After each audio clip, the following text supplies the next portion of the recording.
Welcome back to my channel. আমি সুতপা চলে এসেছি আবার নতুন দিনে নতুন কিছু নিয়ে। Welcome back to my channel. আমি সুতপা আবার চলে এসেছি কিছু না কিছু নিয়ে। তা আজকে নিয়ে নিয়েছি আম, দেখতে পাচ্ছ। তাহলে 3খানা আম নিয়ে নিচ্ছি আজকে। চলো দিয়ে কেটে নিই আমগুলো কিন্তু ভালো করে ধুয়ে আমি রেখে দিয়েছিলাম, বুঝতে পারছো, যাতে জলটা পুরো শুকিয়ে যায়। তাই শুকিয়ে গেছে, এবার আমগুলোকে কেটে নেব। দেখো আমগুলো কেটে নিয়েছি লম্বা লম্বা করে, দেখতে পাচ্ছ। আর নিয়ে নিয়েছি গুড়, বুঝতে পারছো গুড় আম করবো, তাহলে গুড় নিয়ে নিয়েছি। তাহলে এবার করে দেবো মশলা। যে মশলাগুলো লাগবে আমার, দেখো মৌরি, জিরে, ধনে, লঙ্কা, তেজপাতা, এগুলো সব শুকনো খোলায় টেনে নেবো। তো চলো টেনে নিই। এই কড়াই তো গরম হয়ে গেছে, এবার সব মশলা একসাথে ঢেলে দেবো। দেখো এবার হালকা হালকা নেড়ে একটু ভেজে নিই ভালো করে, যতক্ষণ না মশলা থেকে গন্ধ বেরোয়, তাই না? দেখো সব মশলাকে ভালো করে দেখো ভেজে নিচ্ছি। এই দেখো, দেখতে পাচ্ছ? দেখো মশলা আমার হয়ে গেছে, দেখতে পাচ্ছ? এ দেখো এবার এটাকে নামিয়ে নেবো। দেখতে পাচ্ছ কালার কিন্তু চেঞ্জ হয়ে গেছে, তাই না? বলো। এ দেখো নামিয়ে নিয়েছি, তো এবার একটু ঠান্ডা করে নেবো, বুঝতে পারছো? একটু ঠান্ডা হয়ে যাক। এ দেখো দেখো শিলে করলে তো ভালো হতো, আমি মিক্সিতেই করবো, তো মিক্সিতে নিয়ে নিই। দেখেছো মিক্সি বাড়িতে সব নিয়ে নিয়েছি, মশলাটা করে নেবো। দেখো খুলে নিই, দেখি কেমন হয়েছে। ওয়াও, খুব সুন্দর হয়েছে, দেখো দেখতে পাচ্ছ? মশলা দিয়ে এত সুন্দর গন্ধ বেরোচ্ছে, যেন যেন মনটা ভরে গেল। তো মশলা তো আমার রেডি হয়ে গেছে, দেখতেই পাচ্ছ।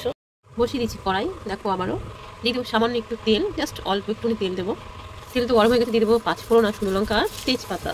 একটু ভালো করে নাড়াচাড়া দিয়ে দেবো, খুব একটা ভাজবো না, তোমরা জানো।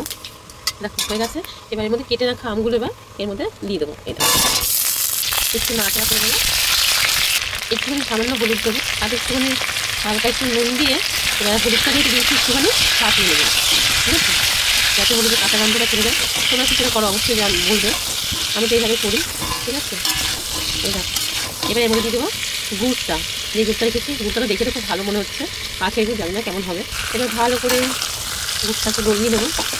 অনেকে আবার কী করে বলো তো, গুড়টাকে গলায় তার মধ্যে গুড়ের মধ্যে আম দিয়ে দেয়, আমি এরকম করি, বুঝেছো? আম অনুযায়ী মানে যতটা আম ততটা গুড় দিলেই ভালো হয়। তা এখন তো গুড়টা গলেছে, মানে এরকম মনে হচ্ছে। একটু জাল হবে যখন, না তখন গুড়টা আরও কমে আসবে, জানো তো, চিটচিট হয়ে যাবে, তখন কমে আসবে। আমি গ্যাসের ফ্লেমটা কিন্তু খুব একটা হাই দিইনি, কেন বলো তো, তাহলে গুড়টা না পুড়ে যাবে। তার জন্য কমিয়ে কমিয়ে আস্তে আস্তে করেই করছি, খুব কম নেই, 2-এ আছে গ্যাসটা, বুঝতে পারছো? এই দেখো দেখতে পাচ্ছ ফুটছে, এই দেখো দেখতে পাচ্ছ? এবারে গুড়টা ফুটে গেছে, নেড়ে যেতে হবে, কেননা যাতে গুড়টা ডেগে না যায়, তার জন্য। আর গ্যাসের ফ্লেম কিন্তু আমার এখনও 2-এ আছে কিন্তু, বুঝতে পারছো? তখন তো সবেমাত্র গুড়টা দিয়েছিলাম, তাই একটু কম ফুটছিল, আর এখন তো ধরো ফুটে গেছে, তাই একটু ফুটছে। দেখো কে রেখেছি জল দিয়ে করে, হয়তো সেরকম ভালো হয়, কিন্তু আমি তো কোনো করিনি, আমি জল ব্যবহার করি না। আমি তো চাই যে জল দিলে জানি না কতটা কি থাকে, এরকম ডাইরেক্ট গুঁড়োর উপর দিলে না জিনিসটা অনেক দিন থাকে, জানো তো। আর যতক্ষণ না আঠা বেরোবে হবে, ততক্ষণ কিন্তু আমি এরকম নাড়তেই থাকবো, বুঝতে পারছো? এই যে ফেনাটাতে ফুটে গেছে, মানে যেহেতু আমি নাড়ছি তো, আর এখন নাড়া যায় করছে, তাই জন্য, বুঝতে পারছো? দেখো অনেকের আম তো ভেঙে যায়, দেখতে পাচ্ছ সব কটা আম কিন্তু গোটা গোটা হয়ে আছে। আর এই মুহূর্তে দেখো, এ দেখো দেখতে পাচ্ছ গুড়টা আমার হয়ে গেছে, তার আমটাও হয়ে গেছে। এই সময় দিয়ে দেবো মশলাটা হাতের মধ্যে নিয়ে নিয়েছি, এবার মশলাটাকে দিয়ে দেবো, দিয়ে ভালো করে মিশিয়ে দেবো। কেমন হয়েছে তোমরা কিন্তু বলবা, হ্যাঁ? এ দেখো আর মশলাটা আমার খুব সুন্দর হয়েছে, জানো।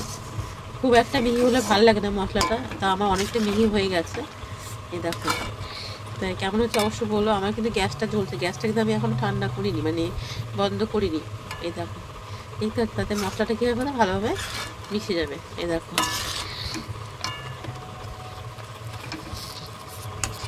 তা কেমন হচ্ছে বলো। ঠান্ডা হতে তখন দেরি আছে। আর যারা নতুন আছে চ্যানেলটাকে সাবস্ক্রাইব করো, পুরনো যারা তারাও পাশে থেকো। সবাইকে অনেক অনেক ভালোবাসা, সবাই সুস্থ থেকো, ভালো থেকো। দেখা হবে নতুন কোনো ভিডিওর সঙ্গে, দেখানোর মতন আসি। আর এটা আমি ঠান্ডা করে দেবো, যেহেতু গুড় আছে, তো গুড়টা গরম বলে ফুটছে, গ্যাসটা বন্ধ করে দিয়েছি, বুঝেছো? ঠান্ডা করে বইমো ভরে নেবো। তাহলে ভালোবেসে পাশে থেকো, সুস্থ থেকো, ভালো সবাইকে টাটা। তা দেখো নামিয়ে নিয়েছি, তো কেমন হয়েছে তোমরা অবশ্যই বলো, আর কমেন্ট করো, তা তোমাদের কমেন্টের সাহায্যে আমি জানতে পারবো যে কেমন হয়েছে। তোমরাও কীভাবে করো সেটাও কমেন্ট করে বলো। তাহলে চলো আজকে আমাদের আসি, টাটা, ভালো থেকো, সুস্থ থেকো, টাটা।